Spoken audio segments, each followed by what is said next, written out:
The crack of a wooden gavel echoed through the barn, the murmur of greedy voices, the smell of sweat and tobacco. And a girl, barefoot and trembling, standing on a rotting wooden platform with her wrists bound in iron. This is 1869. The war ended 4 years ago. Slavery was abolished. Freedom was supposed to be for everyone. But in the forgotten corners of Texas, in hidden barns where the law didn't reach, the buying and selling of human souls never really stopped. Her name was Anna Dawson, 20 years old, hollow eyes, no family, no future. Just another broken girl being auctioned off to men who saw her as less than livestock. She'd been sold before, 3 times, and each time she learned that hope was more dangerous than despair. So when a weathered rancher with gray in his beard stepped forward and paid $50 for her, more than anyone had ever offered, she knew exactly what he wanted. And when he led her away from that barn, away from the crowd, she turned to him with dead eyes and said words that would echo between them for months to come. "You paid for me. Now do it. Just get it over with." But what he did next, what happened on that lonely ranch in the middle of nowhere, that's a story about guilt, about ghosts, and about whether broken people can ever truly be whole again. Let me take you back to that morning. The sun hadn't even cleared the horizon when Anna was dragged from the cellar where they kept her. Her dress was torn at the shoulder, dirt caked under her fingernails, and a fresh bruise bloomed purple along her cheekbone. She didn't cry. She'd run out of tears 2 years ago. The auction house wasn't really a house at all. It was a half-collapsed barn on the outskirts of a town too small to have a name. The kind of place where men came to do business they couldn't do in daylight. Inside, maybe 30 men gathered. Ranchers, drifters, men with cruel eyes and calloused hands. They stood in the shadows, waiting. Anna was the 5th girl brought out that morning. The others had been younger, prettier. They'd sold quickly. But Anna, she was different. Older, worn down, and everyone could see it. The auctioneer, a fat man named Dutch, with tobacco stains in his yellow teeth, grabbed her arm and shoved her onto the platform.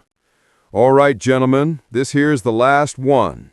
Anna Dawson, 20 years old, healthy enough, can cook, clean, do whatever work you need done." He grinned like he was selling a horse. "She's been through a few owners, I'll be honest, but she's learned her place. Quiet, obedient, don't cause no trouble." Anna stared at the ground. She'd learned that looking men in the eye only made things worse. "Let's start the bidding at $15. Silence. Not a single hand raised. Dutch frowned. "Come on now, 15's a steal. She's got years of work left in her." Still nothing. Anna wasn't surprised. She'd seen this before. Men didn't want broken things. They wanted something fresh, something they could break themselves. "All right, $10 then." A man in the front row spat into the dirt. "Ain't worth 5. Laughter rippled through the crowd. Anna's stomach twisted, but she didn't move, didn't react. She'd learned to disappear inside herself, to go somewhere else while the world happened around her. Dutch was getting frustrated now. "Fine, $5 then. That's cheaper than a week's worth of whiskey. Anyone?" The barn fell silent again. And just when Dutch was about to give up, just when Anna thought maybe she'd be dragged back to that cellar for another week, a voice came from the back. Low, steady, unmistakable. "I'll pay 50. Every head in that barn turned. A man stepped forward from the shadows near the door, tall, broad across the shoulders, maybe 40 years old. His face was weathered like old boot leather, stubble thick and gray along his jaw. He wore a long brown coat covered in dust and a wide-brimmed hat pulled low over his eyes. Dutch blinked, unsure if he'd heard right. 50? You said 50? The man nodded once. He didn't smile, didn't look smug or excited like the other buyers.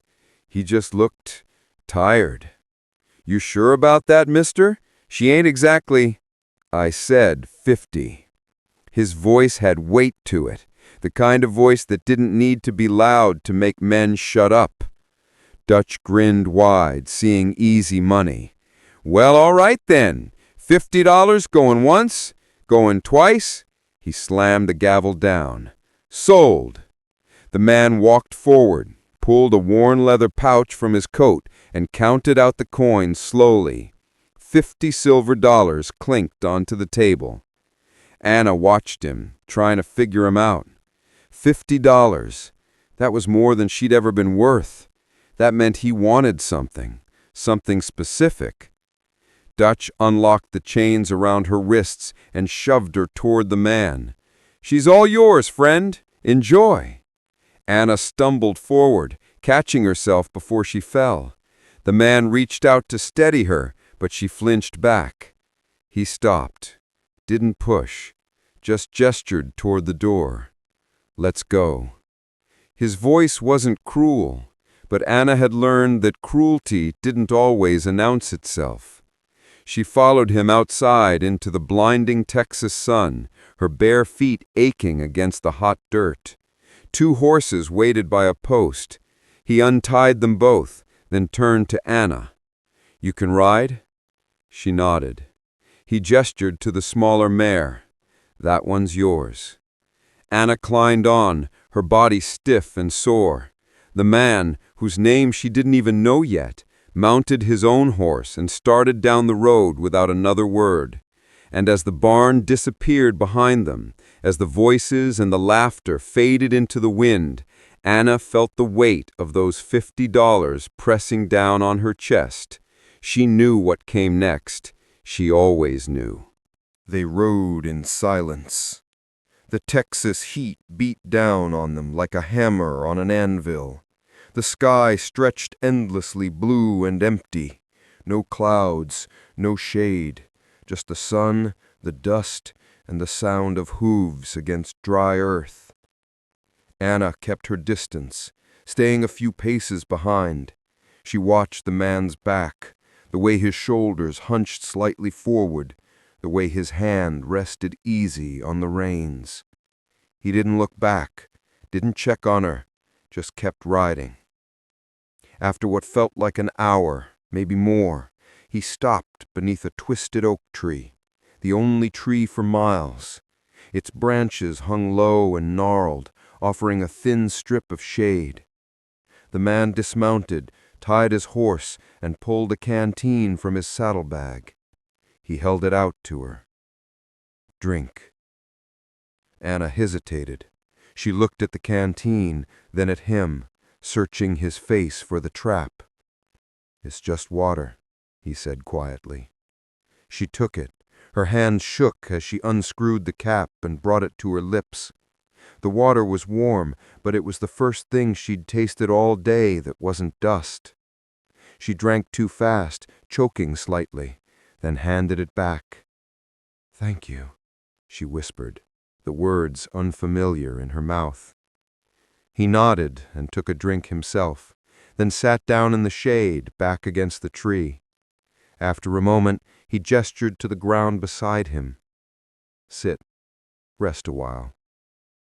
Anna didn't move. She stood there, staring at him, waiting. The man looked up at her, and for the first time she saw his eyes clearly. Gray, tired, sad in a way that seemed permanent. "I'm not going to hurt you," he said. Anna laughed. It came out bitter and sharp. That's what they all say." He didn't argue, just looked away, staring out at the endless stretch of nothing. Finally, Anna sat, not close, but close enough. Silence settled between them again, heavy and uncomfortable. After a long while, the man spoke. "My name's Thomas Greyson." Anna didn't respond. "What's yours?" She watched him carefully, looking for the angle. Anna, he repeated, like he was testing the weight of it. "That's a good name." She didn't know what to say to that. Thomas pulled a piece of dried meat from his coat and held it out to her. "You hungry?" She was, starving, but she didn't take it right away. "It's not poisoned," he said with the faintest hint of a sad smile. "I promise." Anna took the meat and ate quickly, tearing at it with her teeth. She hadn't realized how hungry she was until the first bite hit her stomach. Thomas watched her quietly, then looked away, giving her space. When she finished, she wiped her mouth with the back of her hand and finally spoke. "Why'd you pay so much for me?" Thomas didn't answer right away. He just stared out at the horizon, jaw tight. "Because I couldn't leave you there." Anna's eyes narrowed. "That's not an answer." "It's the only one I got." She leaned forward, anger flickering in her chest. "You paid $50. That's more than anyone's ever paid for me. So what do you want? You want me to cook, clean, warm your bed?" Her voice turned hard, sharp as glass. "Just tell me what you want so I know what to expect." Thomas turned to look at her, and the sadness in his eyes deepened. "I want you to be safe. That's all." Anna stared at him, searching for the lie, but all she saw was exhaustion, regret, something broken that she recognized because she saw it in herself every day. "You're lying," she whispered. "I'm not. Everyone lies." Thomas nodded slowly. "Yeah, they do." He stood, brushed the dust off his pants, and walked back to his horse. "We've got another hour's ride. Then you'll see where we're going. And if you want to leave after that, I won't stop you."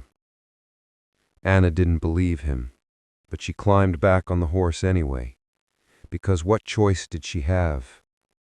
They rode the rest of the way in silence, and with every mile Anna's mind raced, trying to figure out what kind of man Thomas Greyson really was, and whether she'd survive long enough to find out. The ranch appeared just as the sun started to dip low.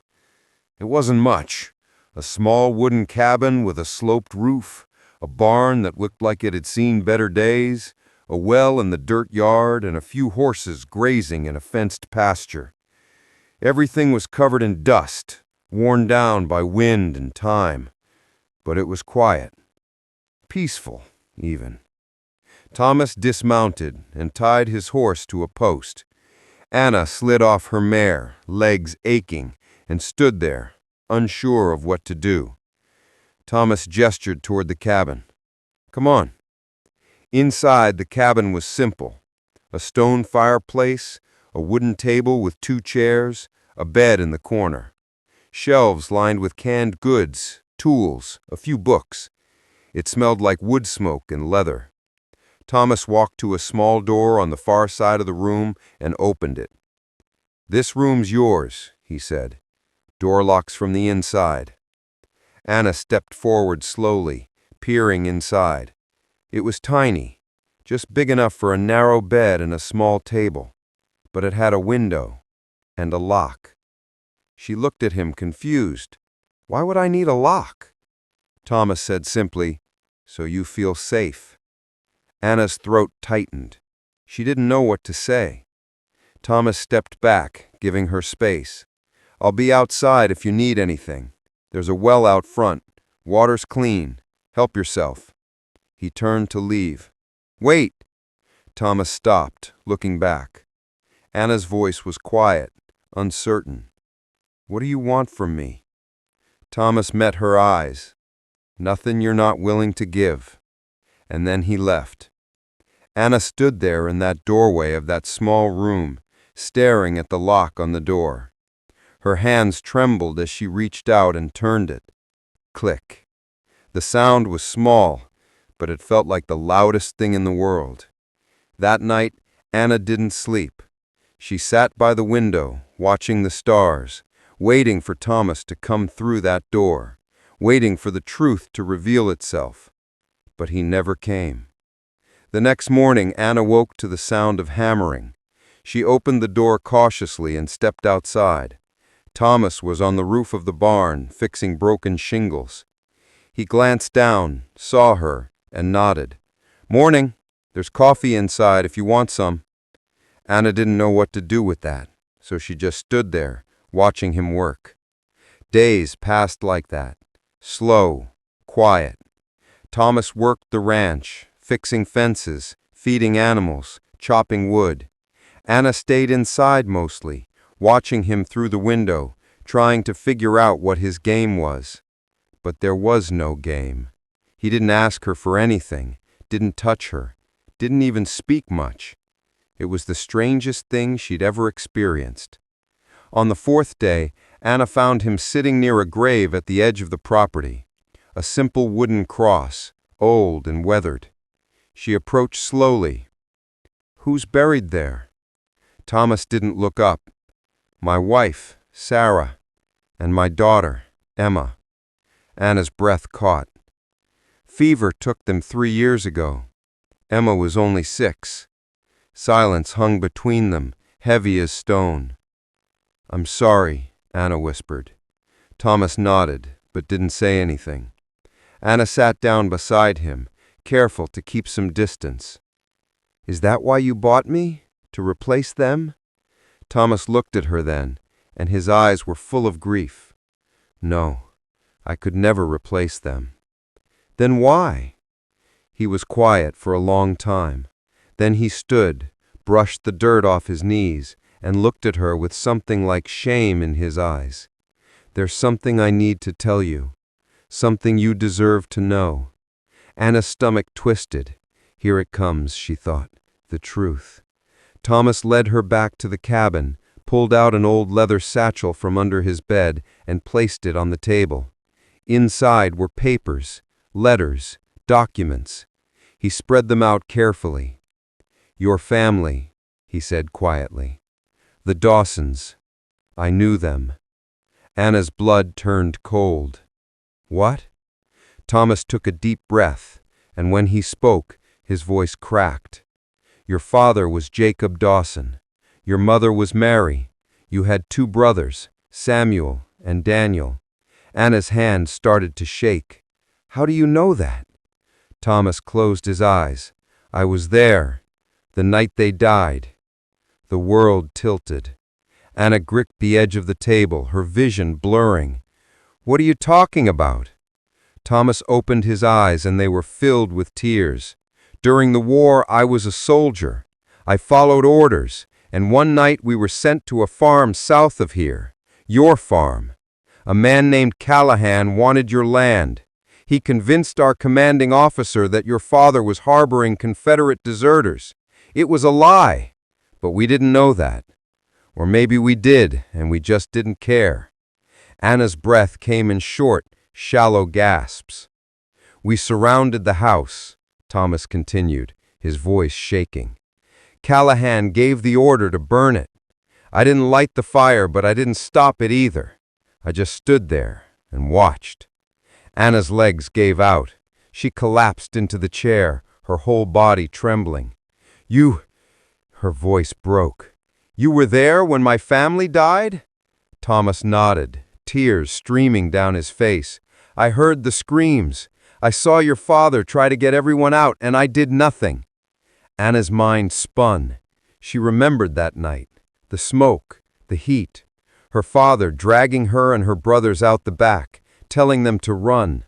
She ran, and when she looked back, the house was an inferno.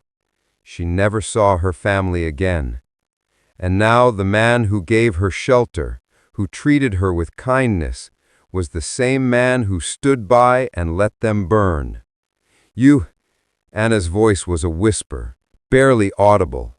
You killed them. I didn't pull the trigger, but I might as well have. Anna turned away, her whole body shaking with rage. I should kill you. I know. She looked back at him, tears streaming down her face. Why did you tell me? Why not just let me think you were some stranger? Thomas met her eyes, broken and raw. Because you deserve the truth, and because I'm tired of carrying it alone. Anna stared at him, her heart tearing itself apart. And then she walked out. She didn't know where she was going. She just walked, into the fields, into the emptiness. And Thomas let her go. Anna didn't come back that night.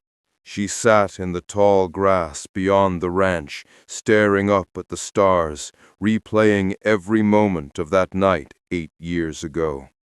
She remembered her father's face covered in soot and blood.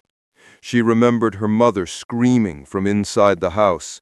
She remembered her brother Samuel pushing her toward the woods, telling her to run and don't look back. She ran, and she never stopped running. For 8 years she survived, alone, sold from one place to another, used, broken, forgotten. And now she knew why. Because men like Thomas Greyson stood by and let it happen. She wanted to hate him. God, she wanted to hate him so much it burned in her chest like fire. But the worst part, the part that made her sick, she couldn't. Because he told her the truth. Because he didn't make excuses. Because he looked her in the eye and said, I was a coward. And maybe that was the only honest thing anyone had ever said to her. The next morning, Anna walked back to the ranch. Thomas was sitting on the porch, his rifle across his lap, eyes red from lack of sleep. When he saw her, he stood quickly. Anna, don't, she said, her voice hard. Just don't. He nodded and sat back down. Anna walked past him into the cabin, grabbed some bread and water, and sat at the table. Thomas stayed outside. For 3 days they didn't speak. Anna worked around the ranch, feeding the horses, drawing water from the well, sweeping the floors. Thomas kept his distance, working the far fields, sleeping in the barn. It was like they were ghosts haunting the same land. On the 4th night, Anna found Thomas sitting by the fire, outside, staring into the flames. She sat down across from him, silent. After a long while, she spoke. Tell me everything. Thomas looked up, surprised. Everything, she repeated. I want to know exactly what happened that night. Thomas swallowed hard, then began. He told her about Callahan, about how he was a wealthy landowner who wanted to expand his territory, about how he bribed officers and twisted the truth to get what he wanted. He told her about the orders, about how they were told the Dawsons were dangerous, about how young he was, how desperate he was to prove himself. He told her about the fire, about the screams, about how he stood frozen, unable to move while the house burned. And he told her about the aftermath, about how he left the army the next day, about how he tried to find survivors but couldn't, about how he carried the guilt like a stone in his chest every single day since. I thought maybe if I built something good, Thomas said quietly, if I lived a decent life, it would balance the scales. But it didn't. It never did. Anna stared into the fire, her jaw tight. When I saw you on that platform, I recognized you. I didn't know if you'd recognize me, but I couldn't leave you there. I couldn't walk away again. Anna's throat tightened. You should have let me go. Maybe, but I didn't. Silence stretched between them, broken only by the crackling of the fire. Finally, Anna spoke, her voice barely above a whisper. "My brothers, Samuel and Daniel, did you see them that night?" Thomas closed his eyes. "I saw them running into the woods. I don't know what happened after." Anna nodded slowly. "Samuel got caught by soldiers 2 days later. They hanged him for desertion. Daniel made it to a town, but he got sick, died a week later." Thomas's face crumpled. "Anna, She continued, her voice empty. "I was the only one left, and I spent 8 years being sold like cattle because men like you decided my family's lives didn't matter." Thomas didn't defend himself, didn't argue. He just sat there, accepting the weight of her words. "I don't forgive you," Anna said finally. "I know. And I don't know if I ever will." Thomas nodded. "I don't expect you to." Anna stood, wrapping her arms around herself. "But I'm not leaving. Not yet." Thomas looked up at her, surprised. "I don't have anywhere else to go," she admitted, her voice breaking. "And as much as I hate you for what you did, you're the only person who's ever told me the truth." She walked back toward the cabin, then stopped at the door. "Tomorrow, I want you to take me to where my family's buried." Thomas's voice was thick. "There's no grave. The house burned to the ground. There was nothing left to bury." Anna's chest tightened, but she didn't cry. "Then we'll make one." The next morning, Thomas and Anna rode out to the ruins. It took half a day to get there. The land was empty now, overgrown with weeds and wildflowers. The charred remains of the house still stood, blackened beams jutting up from the earth like broken bones. Anna dismounted slowly, staring at the place where her life had ended. Thomas stayed back, giving her space. She walked through the ruins, her fingers brushing against the burned wood. She found pieces of her past scattered in the ash, a broken plate, a rusted nail, the remains of a rocking chair her father had built. She knelt in the dirt and placed her hand on the ground where the kitchen used to be. "I'm sorry I couldn't save you," she whispered.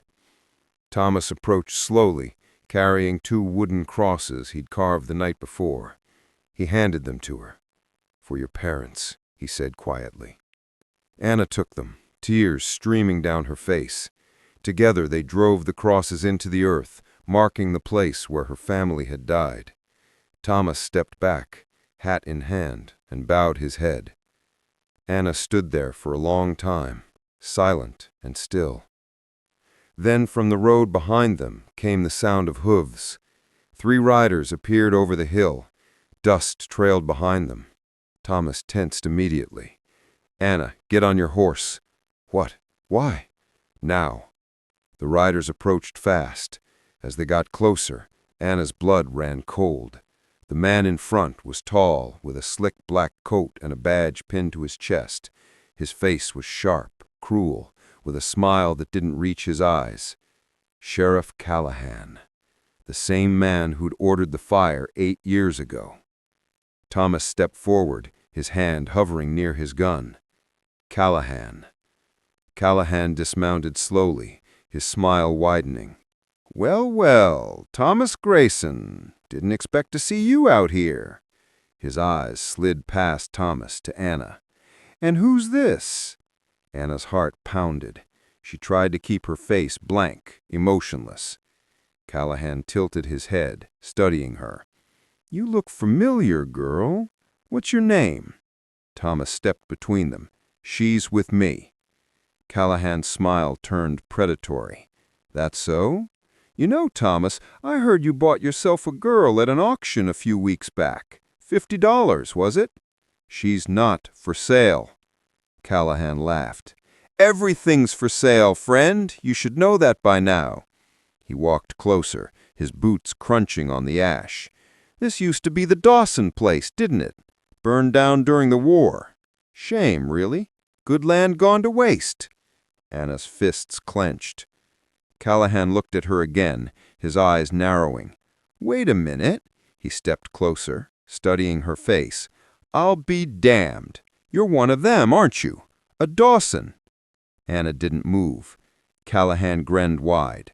I thought they all died in the fire. Thomas moved to his gun. Leave her alone.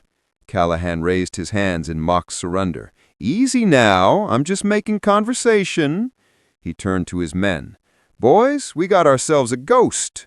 The two riders behind him laughed. Callahan leaned in close to Anna, his voice dropping to a whisper. You know, your daddy died screaming, begged us to let your mama out, but we just stood there and watched. Anna's vision went red. Before Thomas could stop her, she lunged forward and slapped Callahan across the face. The sound echoed like a gunshot. Callahan's head snapped to the side. Slowly he turned back, blood trickling from his split lip. His smile was gone. You just made a mistake, girl. Thomas drew his gun, cocking the hammer. Touch her, and you're dead. Callahan's men drew their weapons. For a moment no one moved. The air was thick with tension, the kind that comes right before violence. Then Callahan laughed. You really want to die for her, Thomas? For a Dawson? If I have to. Callahan stared at him, eyes cold as ice. Then he spat blood into the dirt. Fine. Keep her. But this land is still mine. And if I catch either of you here again, I won't be so friendly. He mounted his horse, glaring down at Anna. You should have stayed buried, girl. And with that, the three riders turned and rode off, leaving dust and threats in their wake. Anna stood there, shaking with rage and fear. Thomas holstered his gun and turned to her. Are you okay? No, I'm not. Thomas looked back at the crosses in the ground and then at the retreating riders. We need to go, now. They rode back to the ranch in tense silence. Anna's mind was spinning. Callahan was alive, unpunished, still wearing a badge, still pretending to be a man of the law. And now he knew she was alive. When they got back, Thomas immediately started boarding up windows, loading guns, preparing for the worst. What are you doing? Anna asked. Callahan's not done, Thomas said grimly. He'll come back, and when he does, we need to be ready. Anna watched him work, her heart pounding. Why are you doing this? Why are you protecting me? Thomas stopped, his hands gripping a hammer. Because it's the right thing to do. You didn't do the right thing 8 years ago. I know, and I've been trying to fix that mistake ever since. Anna's throat tightened. You can't fix it. What's done is done. Maybe, but I can make sure it doesn't happen again. For the next 3 days, they waited. Thomas kept watch at night, rifle in hand. Anna helped him reinforce the barn, gather supplies, prepare for a fight. They worked side by side, silent but steady. And somewhere in that work, something shifted. One evening as the sun set, Anna found herself sitting on the porch next to Thomas. They didn't speak, just watched the sky turn orange and red. I'm still angry, Anna said finally. I know. And I don't know if I'll ever stop being angry. Thomas nodded. You don't have to stop. Anna looked at him. But I don't hate you. Not anymore. Thomas met her eyes, surprised. I want to. God, I want to. But I can't. Why? Anna took a deep breath. Because you're the only person who ever told me the truth, and you're the only person who's ever tried to make things right. Thomas's eyes glistened. That doesn't erase what I did. No, Anna agreed, but it's something. They sat in silence, the weight of the past settling between them, lighter than before. Over the following weeks, Anna started to open up.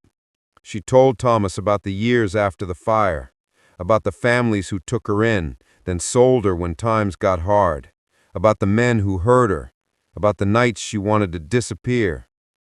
Thomas listened. He didn't interrupt, didn't try to fix it, just listened. And slowly, piece by piece, Anna started to feel human again.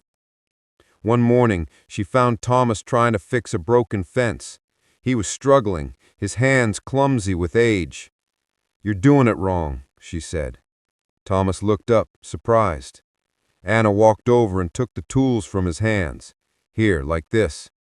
Together, they fixed the fence, and then the barn door, and then the leaky roof. They worked side by side, their movements becoming a rhythm, comfortable, familiar. One day, Anna rode into town for supplies. When she walked into the general store, the shopkeeper looked at her curiously. "You're the Greyson woman, ain't you?" Anna blinked. "What?" "Thomas Greyson's wife. Heard he got married. Folks been talking." Anna opened her mouth to correct him, but stopped, because the truth was more complicated than she could explain. So she just nodded. "Yes, that's me." And when she got back to the ranch, she told Thomas what happened. He looked at her uncertain. "What'd you say?" Anna shrugged. "I didn't correct him." Thomas's eyes widened. "Why not?" Anna looked away. "Because it was easier than explaining the truth." But that wasn't the whole truth, and they both knew it. That night they sat by the fire again. Anna stared into the flames, her voice quiet. "Do you think broken people can ever really be whole again?" Thomas thought for a moment. "I don't know, but I think we can learn to live with the cracks." Anna nodded slowly. "Maybe that's enough."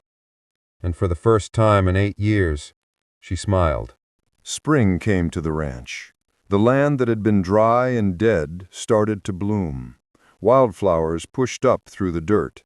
The horses grew fat and healthy, and the cabin, once cold and lonely, started to feel like a home. Anna planted a garden. Thomas repaired the barn. They worked together, building something new from the ruins of the past. One evening, as they sat on the porch watching the sunset, Anna spoke. "Callahan never came back." Thomas nodded. "No, he didn't." "Why do you think that is?" Thomas was quiet for a moment. "Maybe he realized we weren't worth the trouble. Or maybe he's just waiting for the right time." Anna looked at him. "And if he does come back?" Thomas met her eyes, steady and sure. "Then we'll face him. Together." Anna smiled. Together.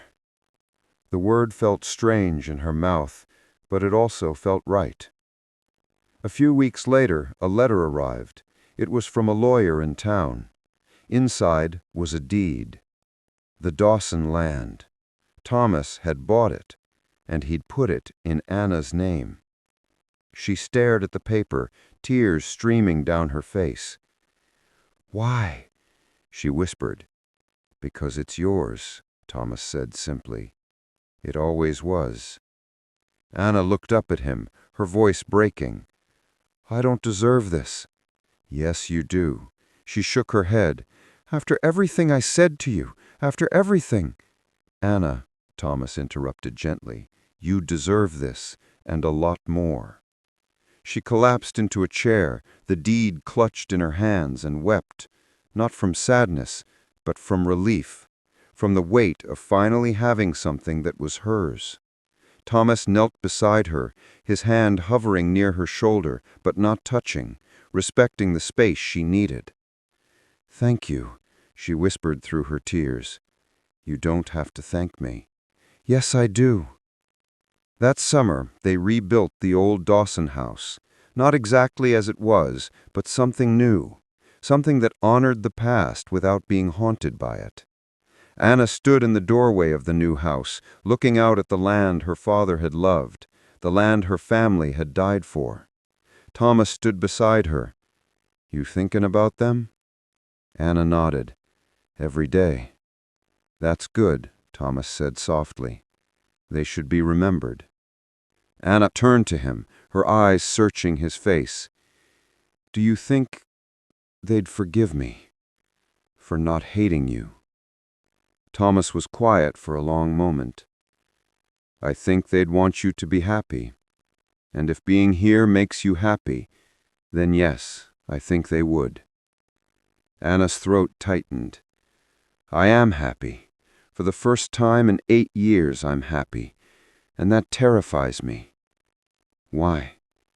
"Because I'm afraid it'll get taken away again." Thomas reached out slowly, giving her time to pull back. When she didn't, he took her hand. "I can't promise you it won't," he said, honestly. "Life's unpredictable, cruel sometimes, but I can promise you this. As long as I'm breathing, I'll do everything I can to make sure you're safe and free and happy." Anna looked down at their joined hands. His were rough, scarred from years of work. Hers were the same. True broken people, holding on to each other in a broken world. "The town think we're married," she said quietly. "I know. Do you want to correct them?" Thomas looked at her, really looked at her, and his voice was gentle. "Do you?" Anna thought about it. About what marriage meant, and trust, and commitment, and choosing to build a life with someone. And she realized something. She'd already made that choice. "No, I don't." A slow smile spread across Thomas's face, the first real smile she'd seen from him. "Then we won't." That night they sat on the porch of the new house, watching the stars. Anna rested her head on Thomas's shoulder, something she never thought she'd be able to do. "Do you think we'll ever stop carrying the past?" she asked. Thomas was quiet for a moment. "No, I don't think we will. But I think we can learn to carry it together, make it lighter." Anna nodded. Together. Together. 6 months later, on a cold November morning, Anna woke to find Thomas already up, standing by the window. "What are you looking at?" she asked, wrapping a blanket around her shoulders. "Snow," he said quietly. "First snow of the season." Anna walked over and stood beside him, watching the white flakes drift down from the gray sky. "My daughter loved the snow," Thomas said, his voice thick with memory. "She'd run outside in her nightgown, trying to catch it on her tongue." Anna slipped her hand into his. "Tell me about her." And he did. For the first time since they met, Thomas talked about Sarah and Emma, about the life they'd had, about the joy and the love and the devastating loss. Anna listened, tears streaming down her face, sharing his grief the way he'd shared hers. "They'd like you," Thomas said finally. "I think they'd be glad you're here." Anna squeezed his hand. "I hope so." By midday, the snow had covered everything. The land was white and clean, like the world had been given a fresh start. Anna stood in the yard, arms outstretched, catching snowflakes on her tongue just like Emma used to do. Thomas watched from the porch, his heart full in a way it hadn't been in years. Maybe forgiveness wasn't about forgetting. Maybe it wasn't about erasing the past or pretending it didn't happen. Maybe forgiveness was just about choosing to keep living, to keep building, to keep loving, even when it was hard. That evening, they carved 2 more crosses and placed them next to the ones for Anna's family. One for Sarah, one for Emma. "So they're together," Anna said softly. Thomas nodded, unable to speak. They stood there in the snow, 2 people bound by tragedy, holding on to each other as the sun set behind the mountains. And in that moment, despite everything, they were at peace, because sometimes the wildest thing about life isn't the violence, or the cruelty, or the loss. It's the quiet moments of grace that follow. The moments when broken people find each other in the wreckage and decide to build something beautiful from the ruins. Anna Dawson had been sold 4 times, had lost everything, had been broken in ways most people couldn't imagine. But she survived. And Thomas Greyson, a man haunted by his past, a man who'd stood by and let innocent people burn, found a way to make things right. Not by erasing his sins, but by spending the rest of his life trying to be better. They didn't have a perfect love story. There was too much pain, too much history for that. But they had something real. And in the end, maybe that's all any of us can hope for. So let me ask you something. If you've ever carried guilt too heavy to name, what would it take for you to forgive yourself? And if someone once broke you in ways that can't be undone, could you ever let them try to make it right? These aren't easy questions, and there are no perfect answers. But stories like Anna and Thomas's remind us that healing doesn't happen all at once. It happens in small moments, in quiet choices, in the decision to keep going, even when the past feels too heavy to bear. Maybe you're carrying something heavy right now. Maybe you're the one who needs forgiveness, or maybe you're the one who needs to give it. Either way, I hope this story gave you something to think about. Take a deep breath. Sit with these questions for a moment. And if this story moved you, if it made you feel something, do me a favor. Hit that like button, leave a comment, and tell me what you think. What would you have done in Anna's place, in Thomas's? And subscribe, because I've got more stories like this one. Stories about real human emotions, about struggle and redemption, and the messy, complicated ways we try to make sense of this world. Before you go, I want to know something. What kind of stories do you want to hear next? Do you want more historical tales like this one? Or maybe something set in modern times? Do you want stories about love, about revenge, about survival, about second chances? Drop a comment and let me know, because I read every single one, and your suggestions help me create the content you actually want to see. All right, that's it for today. Thanks for listening. Thanks for being here. And remember, no matter how broken you feel, there's always a chance to build something new. I'll see you in the next story.